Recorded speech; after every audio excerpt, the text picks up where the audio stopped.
So what makes a really good short sale or deed in lieu from a standard realtor negotiated deed in lieu?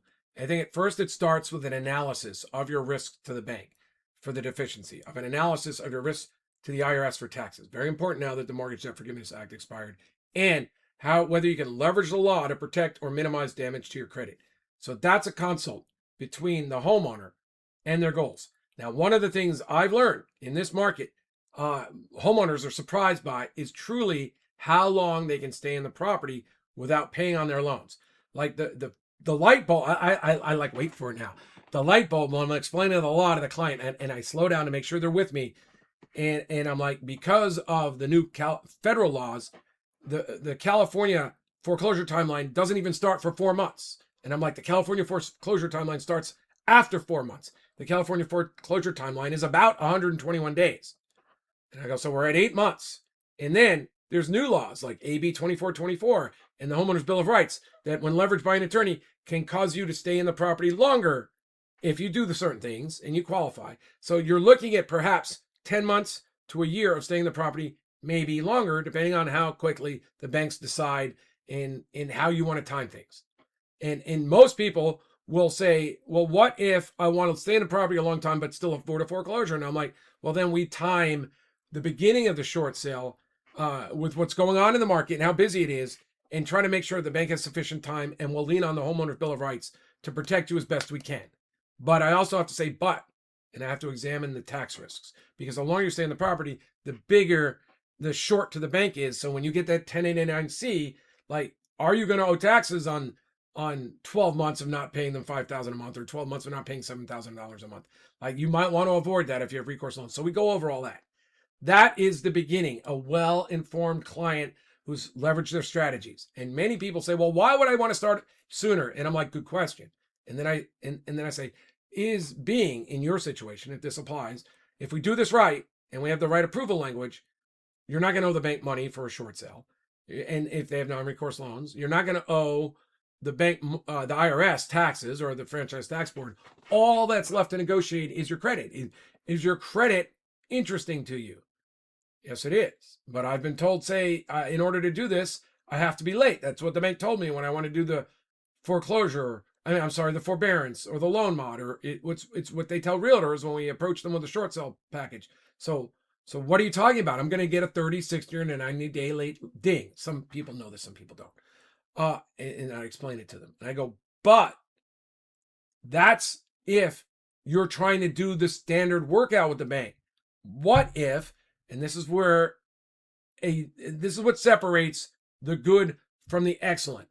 I go, what if you do the standard bank package, but on top of that, we explain what laws apply to you and why? I go, you have to understand, this is the framework that few people who don't have a lot of experience get. The people we're negotiating with, that's the collections department of the bank. They want a roadmap to your assets. They think they get to evaluate you for whether and how much sympathy and empathy they want to give you. And in Florida, it's sort of true. They're like, oh, maybe we'll release these people from owing us the money if they've got a good hardship. So we're going to be doing them a favor. Well, a properly negotiated short sale in California with good approval language means there will be no deficiency. Any short sale, in fact, if you want to lean on the law for protection, should mean no deficiency to the bank. That's in the California Short Sale Listing Addendum. It's a reasonably accurate statement of the law. I'm just not going to guarantee anything, and neither would the California Association of Realtors. That's why they tell you to talk to a lawyer, because there's exceptions and there's risks. And we define those. Those risks are pretty easy, and we can get you pretty confident there because of the law. If you want to know you're not going to owe the bank money. Now, I have to advise people. It's very important, though, if you're going to lean on laws, anti-deficiency laws, you have to realize those laws say they make exceptions for fraud. So you better not be tricking the bank if you're trying to rely on laws for protections. Because I've gotten calls from people. I did a short sale with a realtor, and now the quality assurance department of the bank, they compared my loan app with my short sale, and I sort of fudged, and now they're threatening to come after me. What should I do? Like, that's a scenario we don't want. Like, pick other things other than faking out the bank. You have lots of options, but that's where we are with respect to what is good. You're well advised. You customize the package for what you want to disclose. You understand it's going to the collections department, but you want to get out of that department. It's called escalating the file. It helps when you're an attorney, or it helps if you've negotiated hundreds of short sales and you've done a good job and the bank trusts you. I believe part of it is they're evaluating the trustworthiness of the person approaching them, because they don't want to be screwed. They don't want insider deals from the realtor's friend or the homeowner's friend or relative or family. They want to avoid patterns of corruption, and they do their best. They have other fears, broom swept condition. They have lots of fear that they don't have control of. They also do some really crafty bad things that I leverage against them when necessary to get the deals we want. I'm not going to discuss that here. But anyway, you're negotiating with the bank, and you want to get out of these people on the East Coast that think they're doing you a favor. Now, I don't approach it that way. I'm just telling you that's what's going on. You're nice as honey with them, and you're giving them reasons to want to help you, and you want to get the file escalated to someone with experience. That's when the real negotiation begins. And that's where you explain, because in California, my clients are well advised, because they're not going to owe you no matter what after a short sale or foreclosure. They're well advised. They're going to make sure the right approval language is there. We're going to do that. So there's no chance they're going to owe the bank the deficiency. And if they want to talk, I'll tell them 580B, non-recourse loans, California. One action rule, 580D, the short sale law, or 580E, sorry. We go over all the laws. They're clearly delineated in my package. All the reasons you won't owe the bank money after foreclosure, all the reasons you won't owe bank money after you're on a short sale and you're well advised about the approval language. So we're like, your investor's never going to get, because they're well advised, money from my client. So this is really about whether your investor, if you force my client to go negative, or you force my client to continue to not pay, you're not going to get this property back until my client's ready and they're well advised. And I'm also going to tell them, I tell them things because of this is what banks do once a client moves out. And we're going to avoid that, because that can create waste. I've seen it create waste and expense. I'm not going to allow my client to be on the hook for waste.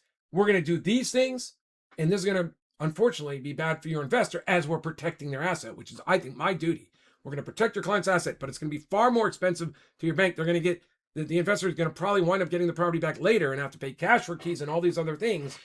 I don't see why your investor wouldn't want to do this deal now. All we're asking, my client's still current if you are, all we're asking is, because my client's already not going to owe the IRS. They're not going to owe you. It's just we're negotiating with their credit. We want you to protect their credit, not harm their credit.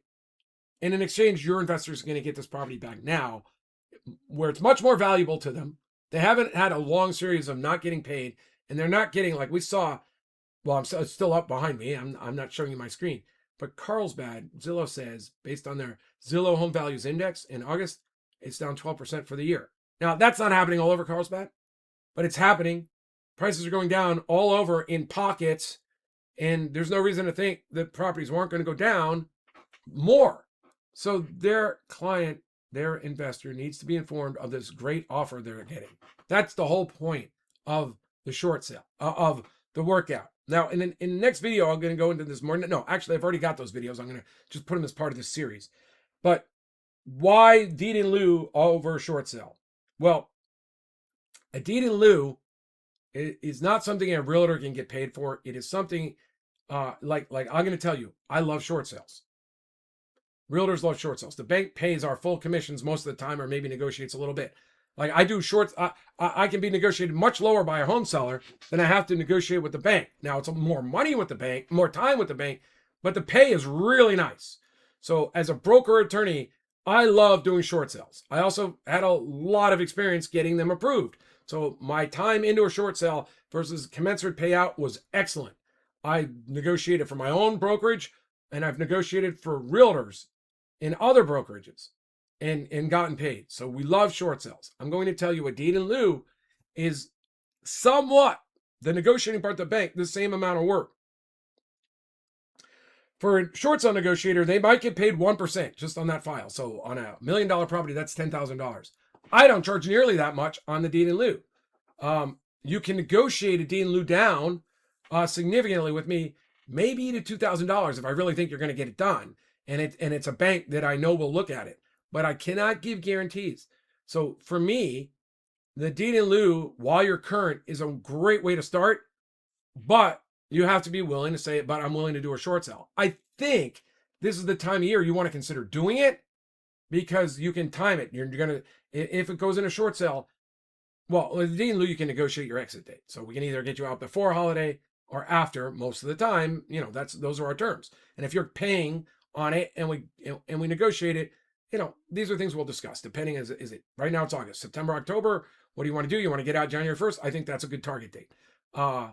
Um, a short sale is very interesting because we can get you through the school year at this stage, probably.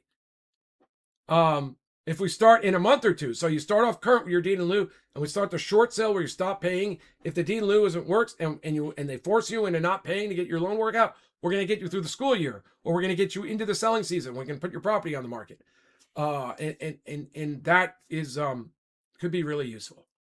So if you'd like to find out more, go to listingattorney.com. If you're a realtor and you want to work with our team and have an attorney on your team and have clients that are well advised, and like what Phil Mills did using my format before he was even in my brokerage in Arizona and sold hundreds of short sales, he put an attorney on his team so he could go out to the listings, understood everything, and say, look, this is what I expect a realtor, an attorney would tell you, but I'm not here to be your lawyer, but I have an attorney on your team. So once you sign my listing agreement, we'll get you in to talk to the attorney on Tuesday. If at the end of it, you want to go ahead with your short sale, great, we'll start. If not, I'll let you out of the contract. Like, this is the attorney on your team. When an attorney is on your team, that can be a really useful way to distinguish yourself from all the other realtors in your area competing for listings. To find out more, realtors, go to underwaterrealestate.com. If you want to talk to me and your home seller, listingattorney.com, or click the link. Thanks. Talk to you later. Bye.